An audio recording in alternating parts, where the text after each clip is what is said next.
He estado en el terreno de la medicina de urgencia por más de 30 años. En 1994 inventé un sistema de imágenes para enseñar el proceso de intubación, el cual consiste en insertar tubos de respiración. Esto me llevó a realizar una investigación sobre este procedimiento y, posteriormente, a partir de cursos a médicos de todo el mundo en las últimas 2 décadas.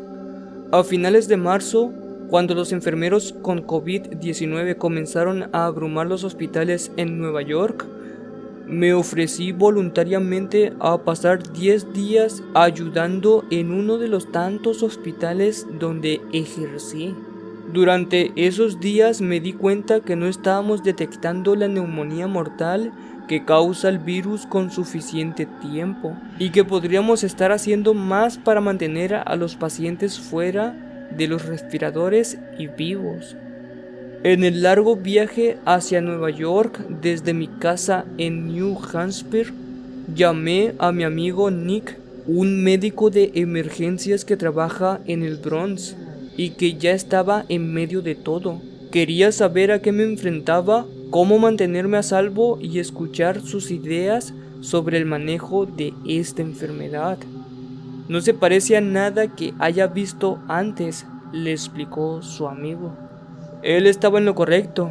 La neumonía causada por el coronavirus ha tenido un impacto sorprendente en el sistema hospitalario de la ciudad. Normalmente tenía una mezcla de pacientes con afecciones que van desde graves como ataques cardíacos, derrames cerebrales y lesiones traumáticas, hasta no mortales como laceraciones menores, intoxicación, lesiones ortopédicas y dolores de cabeza por migraña. Sin embargo, durante mi estadía en Bellevue, casi todos los pacientes con ER tenían neumonía por coronavirus. Dentro de la primera hora de mi primer turno, inserté tubos de respiración a 2 pacientes. Incluso los pacientes que no presentaban problemas respiratorios tenían neumonía por coronavirus. Un paciente al que le tomamos una radiografía porque nos preocupaba que tuviera un pulmón colapsado, en realidad tenía neumonía por COVID-19. Otros pacientes a los que le realizamos tomografías computarizadas porque se habían lesionado en caídas, casualmente también les encontramos neumonía por coronavirus. Se descubrió que los pacientes de edad avanzada que se habían desmayado por razones desconocidas y varios pacientes diabéticos también lo tenían.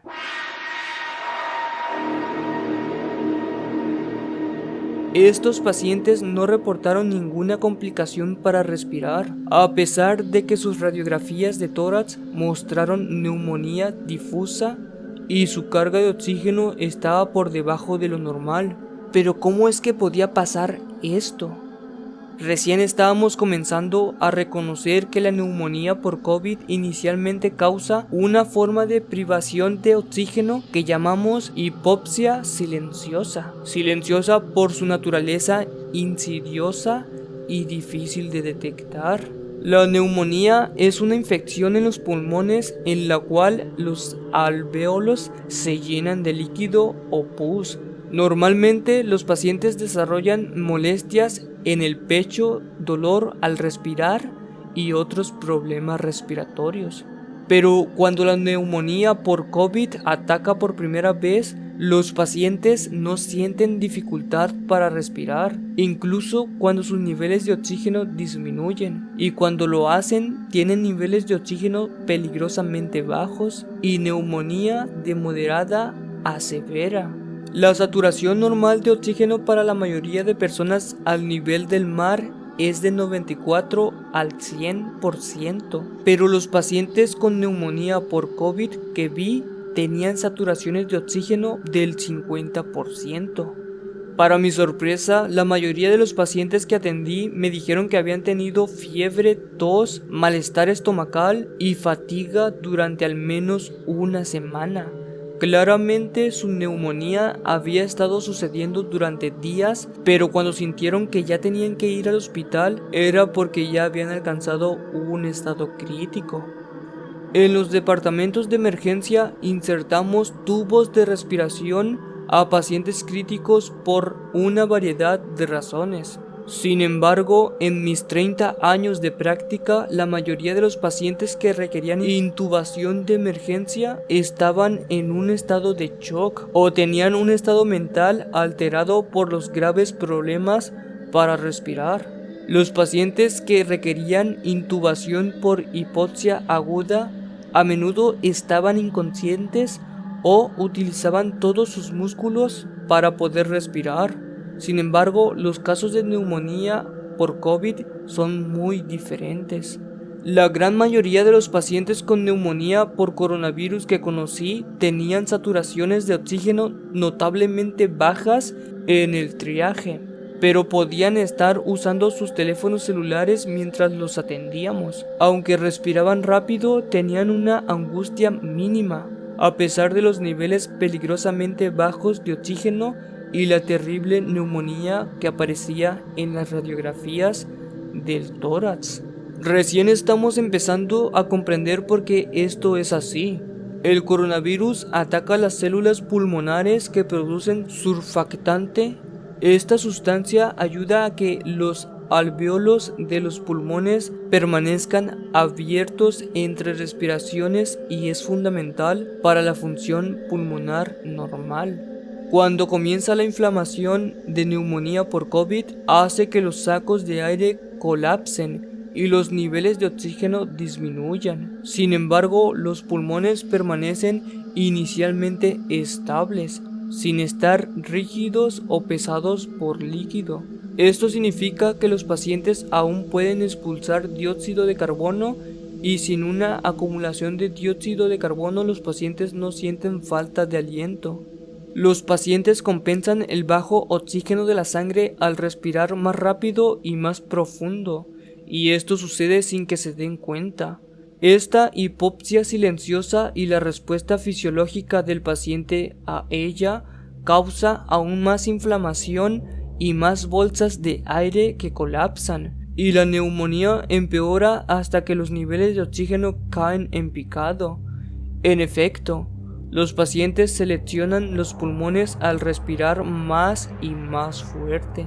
El 20% de los pacientes con neumonía por COVID pasan después a una segunda y más mortal fase de lesión pulmonar. Se acumula líquido y los pulmones se vuelven rígidos. El dióxido de carbono aumenta y los pacientes desarrollan insuficiencia respiratoria aguda. Cuando los pacientes tengan problemas notables para respirar y se presenten en el hospital con niveles de oxígeno peligrosamente bajos, muchos necesitarán un respirador. Hasta la fecha, el COVID-19 ha matado a más de 40,000 personas en todo el país y más de 10,000 solo en el estado de Nueva York. Los oxímetros no son 100% precisos y no son una panacea. Habrá muertes y malos resultados que no se puedan prevenir. Aún no entendemos del todo por qué cientos de pacientes se enferman tanto, o por qué algunos desarrollan insuficiencia multiorgánica. Pero lo podemos hacer mejor. En este momento, muchas salas de emergencia están siendo aplastadas por esta enfermedad. Debemos dirigir los recursos para identificar y tratar la fase inicial de la neumonía por COVID antes mediante la detención de hipoxia silenciosa. Es hora de adelantarse a este virus en lugar de perseguirlo. Si el video te gustó, déjame un like, compártelo con tus amigos y suscríbete para ver más videos como este. Mi nombre es Silent Play. Que tengas dulces sueños.